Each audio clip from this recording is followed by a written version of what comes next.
Secretary general جمعیت علماء اسلام پاکستان کو کہ mic پر تشریف لائیں اور زرین خیالات کا اظہار فرمائیں. تکبیر کے نعروں سے استقبال کیجیے فخر جمعیت حضرت مولانا عبدالغفور حیدری صاحب کا. مائک ہے یہ لاؤڈ ہے، اسپیکر کو کھلواؤ.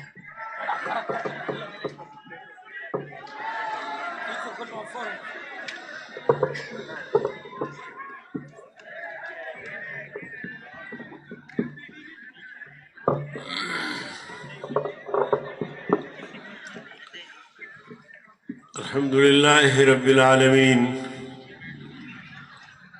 والصلاة والسلام على أشرف الأنبياء والمرسلين محمد وعلى آله وصحبه أجمعين. أما بعد فأعوذ بالله من الشيطان الرجيم. بسم الله الرحمن الرحيم. تبت يدا أبي لهب وتب. صدق اللہ العظیم. قابل صد احترام قائد جمعیت،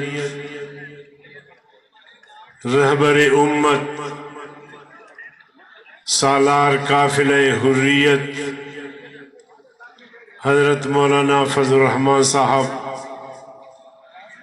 جمعیت علماء اسلام کے مرکزی اور صوبائی قائدین، جمعیت علماء اسلام کے اضلاع کے قائدین و کارکنان،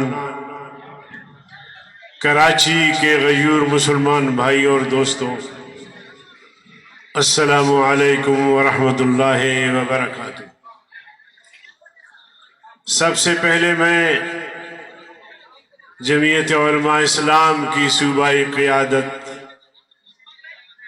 تمام اضلاع کی قیادت، بالخصوص کراچی کے اضلاع کے قائدین و کارکنان کو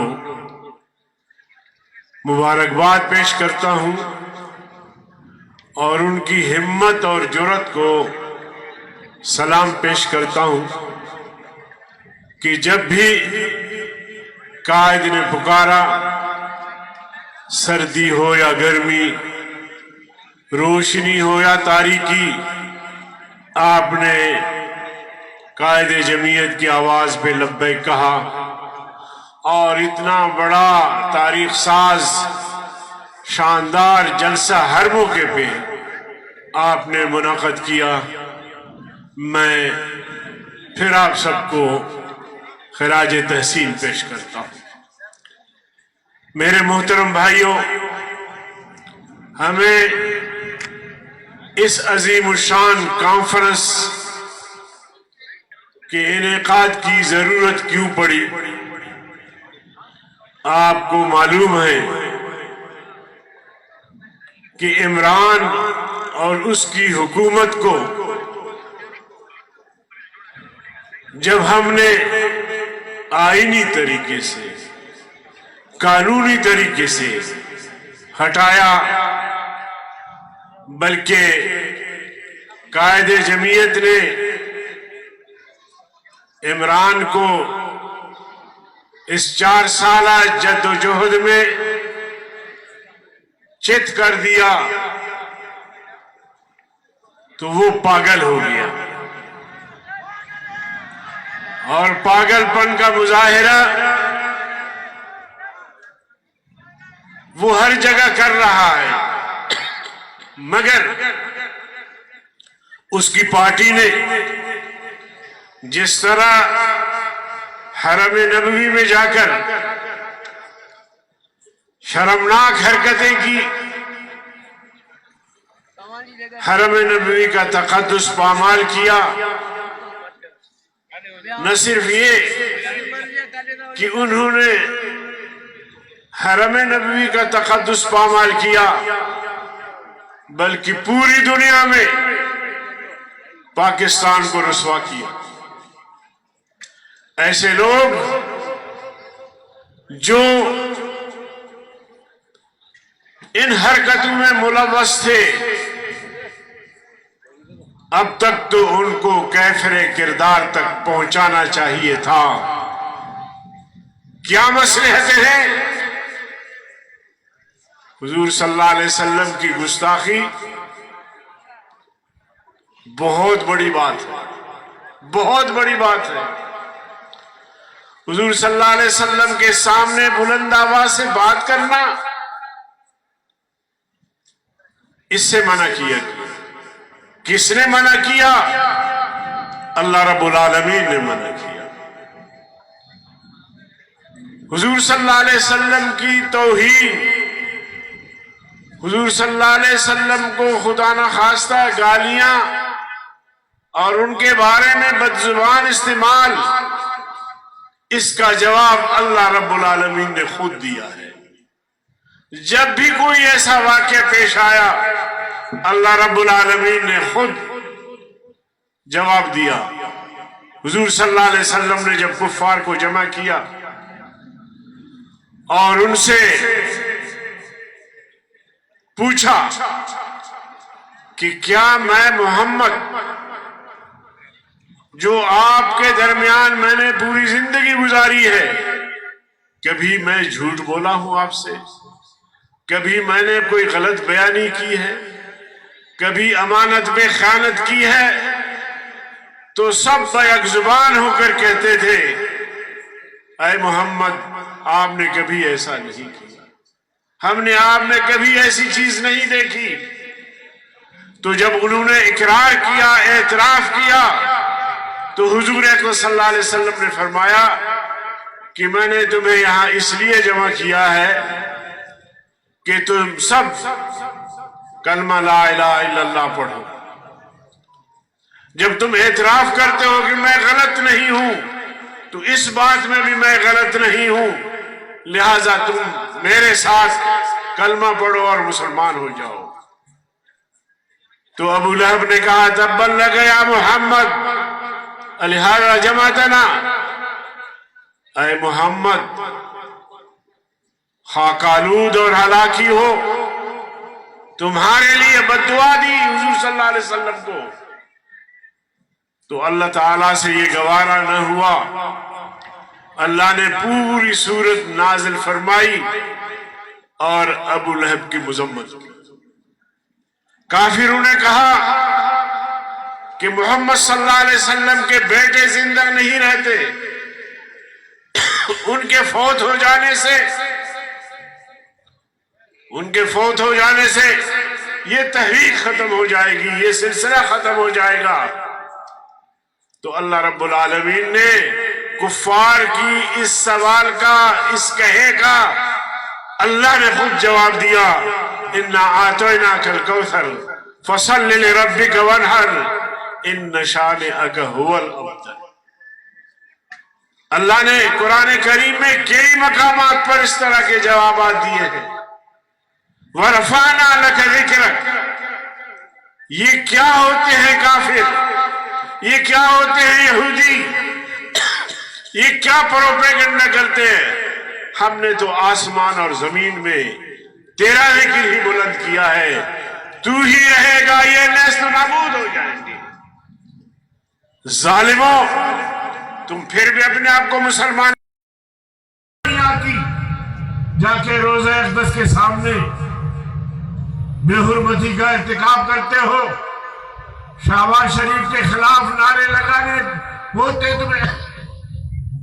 تم کراچی ایئرپورٹ پہ کرتے، تم لاہور ایئرپورٹ پہ کر سکتے تھے، پشاور ایئرپورٹ پہ، اسلام آباد ایئرپورٹ پہ. جیسے میرے ساتھی نے کہا کہ قادیانیوں کی پلاننگ تھی کہ کس طرح حرم کی تقدس کو پامال کیا جائے، اسے اس طرح سیاسی رنگ دے کے سارے یہ گنڈ کپ جو ہے وہاں اکٹھے ہوئے اور انہوں نے روزہ اقدس کی توہین کی. آج کا یہ اجتماع اسی حوالے سے ہے کہ ہم پاکستان کے مسلمانوں کو بتائیں کہ میرے قائد نے جو بات آج سے 10-15 سال پہلے کہی تھی، وہ بات حرف بحرف ثابت ہوئی کہ عمران یہودیوں کا ایجنٹ اور قادیانیوں کا سہولت کار ہے، اور یہ جملے حرف بہ حرف ثابت ہو رہے اور دکھائی دے رہے۔ میرے عزیز دوستو، ریاست مدینہ کی بات کرتے ہیں، وہاں اترتا ہے تو ننگے پاؤں چلنے لگتا ہے۔ کبھی کہتے ہیں کہ دروازہ کھل گیا بیت اللہ کا اس کے لیے۔ خر عیسیٰ اگر بمکہ رود ہما خر باشد،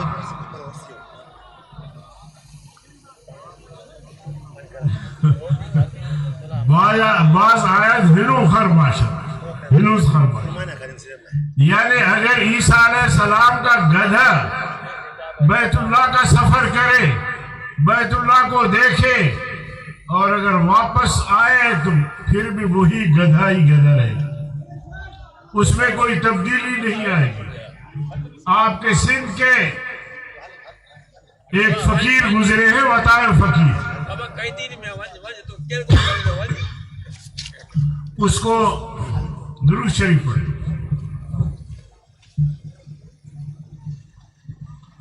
اس کو گدھے نے لات ماری، گدھے نے وطائے فقیر کو لات ماری، تو اس نے مڑ کے دیکھا اور کہنے لگا اس کو، گدھے کو، کہ گدھا تو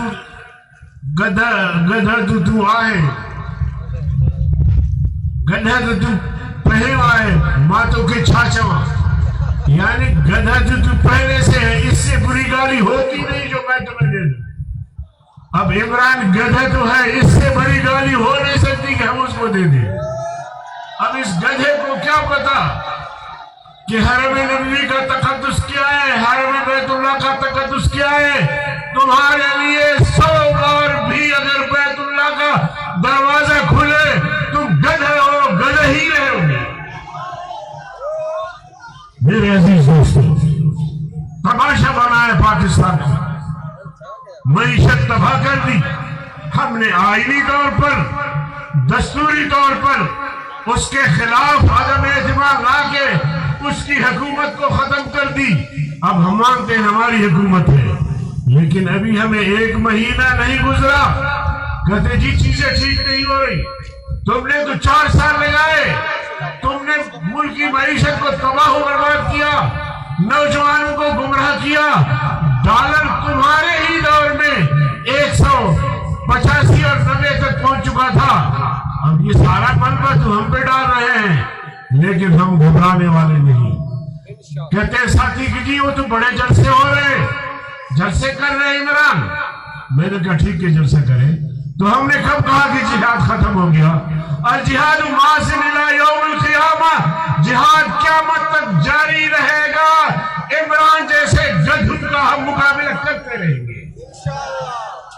میرے عزیز دوستو، ہم نے اس ملک کو فلاحی ریاست بنانا ہے، اسلامی ریاست بنانا ہے، جہاں پیغمبر کریم صلی اللہ علیہ وسلم کا ناموس محفوظ ہو، صحابہ کرام کا ناموس محفوظ ہو، یہ اسلامی فلاحی ریاست دکھائی دے۔ اور جب تک یہ ریاست اسلامی فلاحی ریاست نہیں بنے گی، اس وقت تک مولانا فضل الرحمان کی قیادت میں یہ جنگ جاری رہے گی، یہ جنگ جاری رہے گی، یہ جنگ جاری رہے گی۔ وآخر دعوانا